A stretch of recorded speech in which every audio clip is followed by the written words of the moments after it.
안녕하십니까. 한반도 안보전략연구원 일본 동남아실장 박성황입니다. 오늘은 지난번 유튜브에 의해서 올림픽 이후에 북일 관계가 어떻게 될 것인지, 특히 북한의 핵 미사일 문제가 어떻게 전개되고 또 일본에서는 어떻게 이 문제를 받아들일지에 대해서 집중적으로 말씀을 드리겠습니다.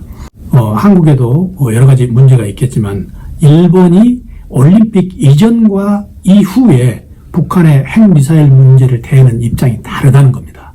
문제는 지금까지는 올림픽 개최가 일본의 지상 목표이기 때문에 일본은 모든 안전관리를 올림픽 개최하는 데 집중을 했죠. 자, 올림픽이 개최됐습니다. 올림픽이 끝났습니다. 이 다음에는 일본에는 어떤 게 국정 운영의 목표가 될까? 우리는 이걸 잘 간파를 해야 됩니다. 그 중에 하나가 뭐냐면은 지금까지 북한의 핵미사일 문제에 대해서는 일본이 올림픽이 있기 때문에 그렇게 크게 수세적으로 방어적으로 대비를 해왔다고 보셔도 됩니다. 하지만 앞으로 올림픽 이후에는 일본에서 헌법 개정 문제가 집중적으로 논의가 됩니다. 일본에서는 결코 지금까지의 북한 핵미사일 문제 대응 방식과는 다른 방식으로 일본이 나갈 가능성이 크다는 얘기죠. 그래서 제가 오늘은 북한 미사일 핵 문제가 앞으로 일본에서 어떻게 문제가 전개가 될 것인가, 거기에 대해서 좀 더 집중적으로 말씀을 드리겠습니다. 그래서 일본에서 지금도 핵 무장론이 많이 나오고 있죠. 또 이 핵 무장론 나옴과 동시에 적 기지 공격론이 나오고 있습니다. 이건 물론 20년 전에 자민당에서 이미 논의가 된 문제인데, 이 문제가 올림픽을 계기로 지금까지는 좀 잠잠했는데 올림픽이 끝나고 난 이후에 헌법 개정 문제가 본격적화될 때 이 문제는 반드시 나올 가능성이 있다는 얘기죠. 자, 일본의 핵무기 제조 능력, 우리는 지금 그동안에 북한의 핵 문제에 대해서 너무 많이 신경을 써가지고 일본의 핵무기 제조 능력에 대해서는 간과한 부분이 많습니다. 그런데 일본에는 제코 12라는 게 있어가지고 핵 융합 실험 장치를 지금 보유를 하고 있습니다. 그리고 나가사키에 투하된 원폭을 10,000개 정도 만들 수 있는 플루토늄 30톤이 지금 일본 원자력 발전소에서 그대로 있습니다. 이런 여러 가지 상황을 봤을 때 일본은 6개월이면은 원자폭탄 나가사키 투하하는 그런 정도의 10,000개를 만들 수 있다는 얘기입니다. 또 2012년에 일본 참여연에서 통과한 게 뭐냐면은 원자력을 일본 국가 안보에 이용할 수 있는 그런 법안을 일본이 통과를 시켰습니다. 일본이 지금 탈원전에서 다시 원전으로 돌아간 이유 중에 하나도 언제든지 일본은 핵무기를 제조할 수 있는 그런 능력을 구비를 하겠다는 그런 이유 중에 하나로 우리가 해석을 할 필요가 있다는 거죠. 이건 상당히 오래전 통계입니다만 우리 주변에 북한이 이 플루토늄 40kg, 그러니까 핵탄두 7개, 그러니까 이건 거의 20년 전, 30년 전, 20년 전 상황이죠. 지금은 북한이 어떤 학자에 따라서는 적어도 60개까지 가질 수 있다, 이렇게까지 말하는 학자가 있죠. 중의원 선거가 끝나고 일본에서 무슨 문제가 가장 대두할까, 우리가 여기에 초점을 맞춰야 됩니다. 일본의 헌법 개정 문제가 본격화될 가능성이 굉장히 높습니다. 지금까지 최장수 총리를 했던 아베 총리가 늘 강조했던 게 뭡니까? 일본 헌법 개정이죠. 이 헌법 개정이 지금 평화헌법 구조에는 교전권과 군을 못 두게 돼 있죠. 그렇기 때문에 이 헌법 구조를 바꿔가지고 보통 국가로서 전쟁을 할 수 있는 국가로 기본적으로 만들겠다는 게 우익 민족주의 그룹들의 지금 염원이죠. 자, 그런데 이 코로나 시대로 인해서 또 하나 상황이 바뀌었습니다. 코로나 시대로 인해서 긴급 조치권을 반드시 헌법에다 둘 필요가 있다고 해서 헌법 개정을 보다 부추기는 사람들이 많습니다. 왜? 지금까지는 긴급 조치권이 없기 때문에 코로나 시대에서도 일본 정부가 바로 긴급 조치를 할 수 있는 권한이 적다. 앞으로 코로나 말고 다른 전염병이 또 많이 날 가능성이 있는데 이때 일본 정부가 바로 긴급 조치할 수 있는 그 긴급조치권을 헌법에 넣어야 된다. 그렇기 위해서 헌법을 바꿔야 된다. 이렇게 지금 코로나 시대 이후에 긴급조치권을 강력히 주장하는 사람들도 헌법 개정을 주장하는 사람들의 하나의 어떤 명분을 지금 제공을 하고 있습니다. 자, 여기서 잠깐 일본의 대한반도 정책을 우리가 간단히 볼 필요가 있습니다. 일본의 대한반도 정책은 기본적으로 두 가지 골격이 있는데, 하나는 양면 정책입니다. 양면 정책은 뭐냐면은 남한하고 북한을 등거리 외교한다는 거죠. 남한에도 편들지 않고 북한에도 편들지 않고, 이게 등거리 정책이 과거 일본의 전통적인 양면 정책입니다. 자, 또 하나 정책이 있습니다. 당사자 원칙입니다. 당사자 원칙이라는 것은 굉장히 한반도 일은 한반도 남한과 북한이 스스로 해결한다. 아주 좋은 당사자 원칙으로 들리지만 거기에는 아주 함정이 있습니다. 외세가 일체 개입을 하지 않는 상태에서 당사자 원칙을 하는 거고, 일단 외세가 개입을 했다 하면은 일본도 당사자 원칙이 무너진 이상 일본도 바로 개입할 수 있다는 하나의 명분이 당사자 원칙의 큰 함정입니다. 예를 들어서 북한의 급변 사태가 일어나서 중국군이 북한에 들어갈 경우, 러시아군이 북한에 들어갈 경우 일본도 바로 들어갈 수 있다. 왜? 일본의 외교 원칙, 당사자 원칙에 위배했기 때문에 일본도 들어갈 명분을 찾는 게 바로 이 당사자 원칙이죠. 그래서 우리는 이걸 굉장히 유심히 봐야 된다는 얘기죠.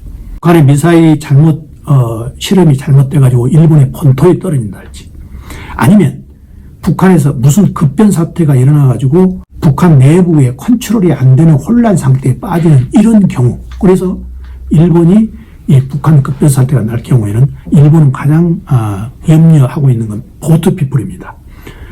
월맹 당시, 베트남 당시에도 90만 명의 보트피플이 생겼죠. 지금 해류상으로 보면 북한에서 무동력 선으로 가만 놔두면은 바로 일본의 니가다 앞에 사도섬에 무동력으로 도착하게 됩니다. 그러니까 동력 있는 배는 말할 것도 없고 무동력으로도 가만히 해류로 그냥 북한에 가게 돼 있게 해류가 지금 형성이 되어 있죠. 그래서 이 보트피플이 얼마만큼 많이 일본으로 올 건가, 여기에 대해서 일본에서는 굉장히 관심을 가지고 있는 거죠. 그런데 우리가 유감스럽게도 일본은 난민에 대해서 일체 난민을 수용할 의지가 없습니다. 지금까지 계속 일본은 난민을 절대 수용하지 않았습니다. 우리가 이 점도 굉장히 유의해야 될 필요가 있죠. 그래서 우리가 만약에 북한의 핵 미사일 문제가 잘못 비화될 경우에 일본이 한반도에 대해서 어떤 침략할 명분을 줄 가능성이 굉장히 많다.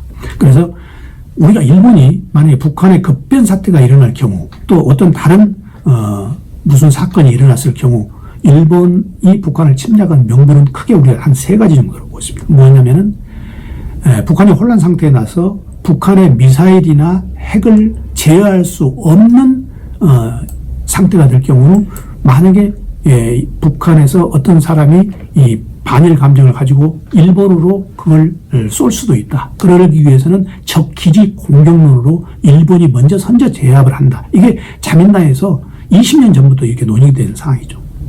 먼저 핵 미사일 위협 문제 있죠. 또 하나는 아까 말한 보트피플에 대한 대책, 또 하나 납치 일본인 문제의 생존자 확인, 이런 여러 가지 명분으로 일본은 반드시 이제 미국과 협조를 해가지고 북한에 들어갈 가능성이 있다.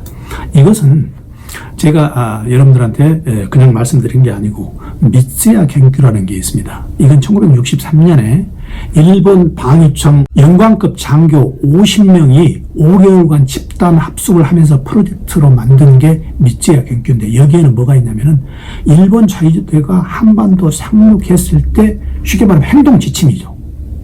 이거는 그동안에 계속 비밀로 하다가 일본 국회에서 어떤 야당 의원이 언급을 해가지고 이게 발표된 내용인데, 이게 1963년입니다.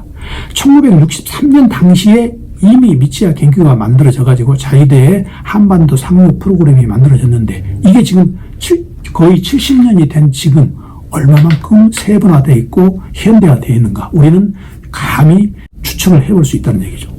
급변 사태 시 일본의 결정 요인을 우리가 가만히 분석을 해보면 크게 세 가지가 있습니다. 일본은 급변 사태가 났을 때 자기네들이 어떻게 한반도에 대해서 대처를 할 건가, 그 결정 요인에 가장 먼저 미일 동맹이 있습니다. 미국이 협의를 해줘야 되죠. 두 번째는 우익 민족주의 세력들의 영향력입니다. 이 우익 민족주의 세력들이 일본에서 어떤 여론을 확립시키는가 여기에 따라서. 그리고 세 번째는 경제 국익 효과입니다. 그런데 우리가 지금 상태로 보면은 미일 동맹은 지금 전 세계에서 가장 강력한 동맹이 미일 동맹이죠. 미국 정부와 일본 정부가 거의 작전을 같이 동일체로 한다는 게 지금 이 앞전에 아베 총리 때 안전보장 관련법입니다. 2015년에 통과된 세계에서 가장 강력한 동맹이고, 그리고 핵무기 없는 경제대국이 지금 독일하고 일본밖에 없는데 두 나라가 강력히 지금 미국의 핵우산 속에 있죠. 자, 두 번째는 우익민족주의 성향입니다. 이 우익민족주의 성향에 대해서는 이 앞전 유튜브에서 여러분들께 자세히 말씀드렸으니까 생략을 하고요. 그 다음에 경제국익입니다.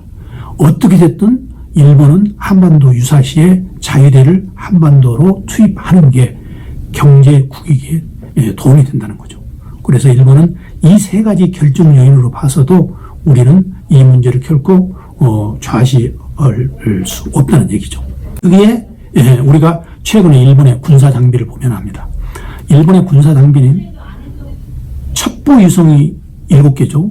그리고 아까 말씀드린 대로 원자폭탄 지금 10,000개를 만들 수 있는 능력, 그리고 이지스함 지금 8척 운영, 그리고 헬기 항모 등등 초계기 등등 이런 군사 장비가 최신화되어 있습니다. 지금 세계적으로 군사력을 평가하는 기관에서는 한국보다 일본이 우위고 북한보다는 훨씬 우위로 지금 나와 있죠. 자, 그래서 그러면 우리는 어떻게 해야 되느냐? 어떻게든지 우리는 한미일 협의를 강화해야 됩니다. 가장 최근에 그렇게 6월이죠.